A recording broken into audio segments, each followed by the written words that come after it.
ঈদ শপিংয়ে ভারতে না যাওয়ার কারণে শুধু বাংলাদেশের সাশ্রয় হয়েছে ৩,০০০ কোটি টাকা।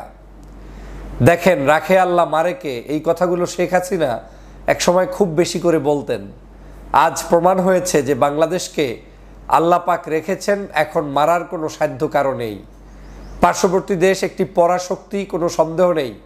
তারা নিজেদেরকে অনেক বড় শক্তিশালী মনে করে, আর শক্তিশালী মনে করতে গিয়ে শেখ হাসিনা যখন বাংলাদেশ থেকে বিদায় নিয়েছে, পালিয়ে গিয়েছে, তখন তাকে স্থান করে দিয়েছে সেই ভারতে তিনি অবস্থান করে বাংলাদেশের বিরুদ্ধে এখনও দৈনিক ষড়যন্ত্র করে যাচ্ছে।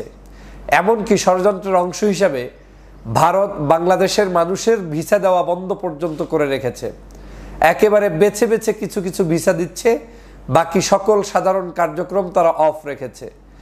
আর সেই সুযোগে আল্লাহ পাক আমাদের বাংলাদেশের জন্য এবছর ঈদে যে বড় ধরনের একটি অর্থনৈতিক সাশ্রয় করে দিয়েছেন, সেটা আমাদের দেশের জন্য, দেশের অর্থনীতির উন্নতির জন্য অত্যন্ত গুরুত্বপূর্ণ।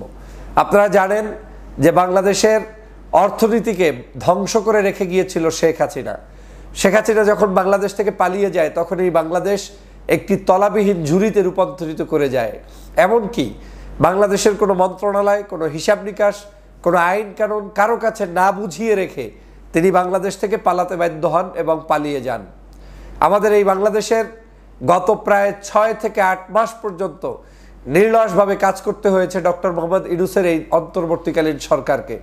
তারা তাদের সেই সকল জ্ঞান, বুদ্ধিমত্তা এবং ঐক্যবদ্ধ প্রচেষ্টার মাধ্যমে বিদেশি রেমিটান্স যোদ্ধাদের সহযোগিতায় বাংলাদেশ আজকের এক অনন্য উচ্চতায় পৌঁছে গিয়েছে।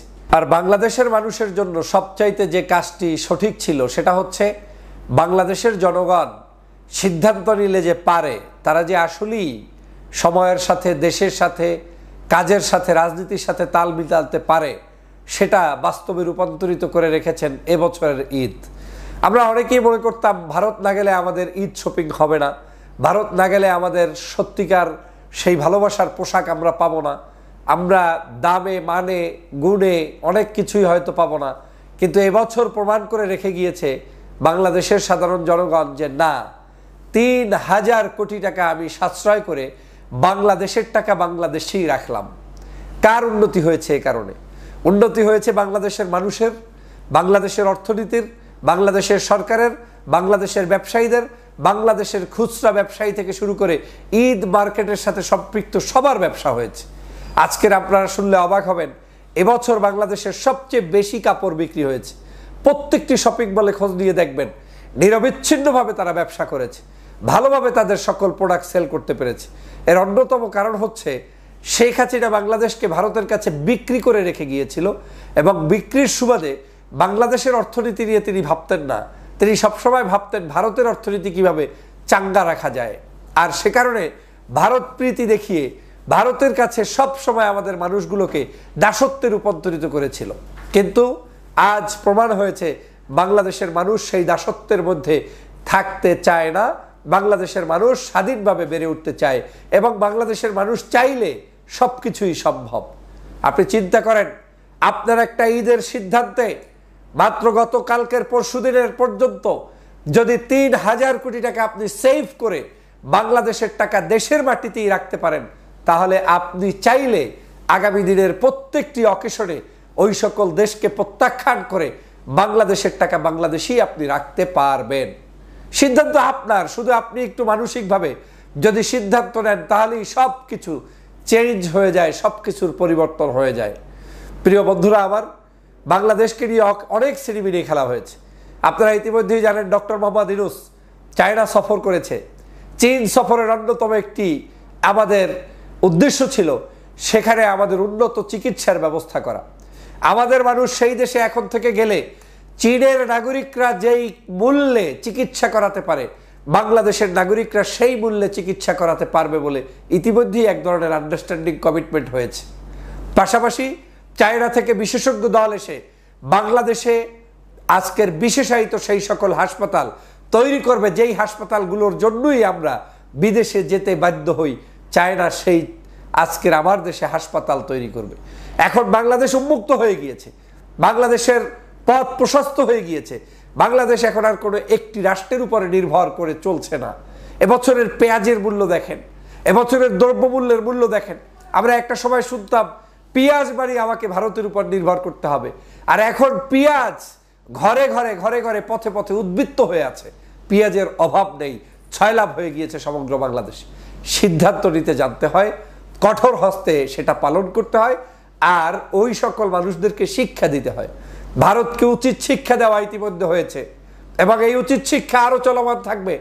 আমাদের সাথে অভিমান করে বিশ্বায়নের এই যুগে আপনারা কিছুই করতে পারবেন না। বরং আপনাদের উচিত ছিল একজন খুনি শেখ হাসিনাকে আশ্রয় প্রশ্রয় না দিয়ে তাকে বাংলাদেশেই রেখে দেওয়া এবং বাংলাদেশি আইন অনুযায়ী শেখ হাসিনার বিচারে সহযোগিতা করা এবং আপনাদের সকল অপকর্মের জন্য অনুতপ্ত হওয়া। কিন্তু আপনারা সে অনুতপ্ত তো হলেন না, বরং বাংলাদেশের রাজনীতিতে আপনারা প্রভাব বিস্তার করতে ব্যর্থ হয়ে জনগণের উপরে ক্ষিপ্ত হয়ে জনগণের ভিসা বন্ধ করা, জনগণের উপরে বিভিন্ন ধরনের চাপ প্রয়োগ করা। তাতে লাভ কার হয়েছে? লাভ বাংলাদেশের হয়েছে। ক্ষতিকার হয়েছে? ক্ষতি স্বয়ং আপনি ভারতের হয়েছে।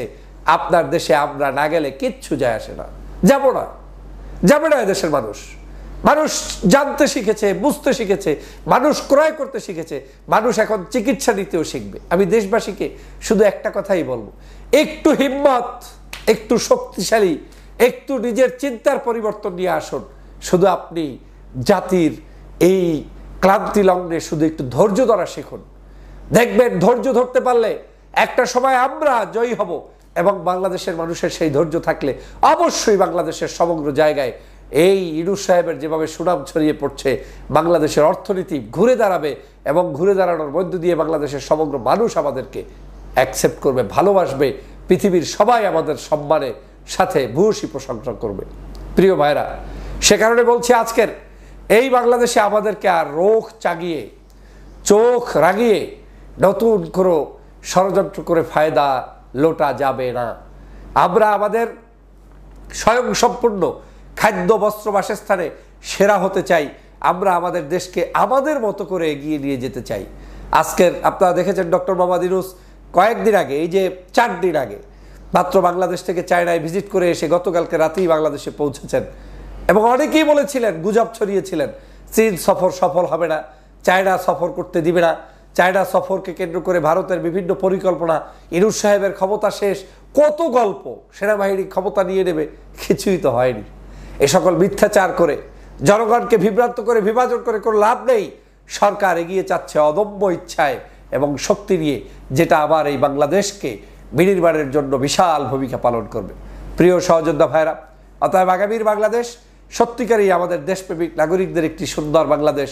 এবং আমি আপনাদের কাছে অনুরোধ করব, এই রকম করে আমাদের প্রত্যেকেরই কাজ করতে হবে দেশের জন্য, মানুষের জন্য। আমরা যেভাবে বাংলাদেশের জন্য আজকের এভাবে টাকা সেভ করেছি ভারতে না গিয়ে, আগামী দিনেও আমরা এভাবে দেশের টাকা দেশে রাখবো, সেই প্রত্যাশা আমি আপনাদের প্রতি করে যাই। সবাইকে ধন্যবাদ।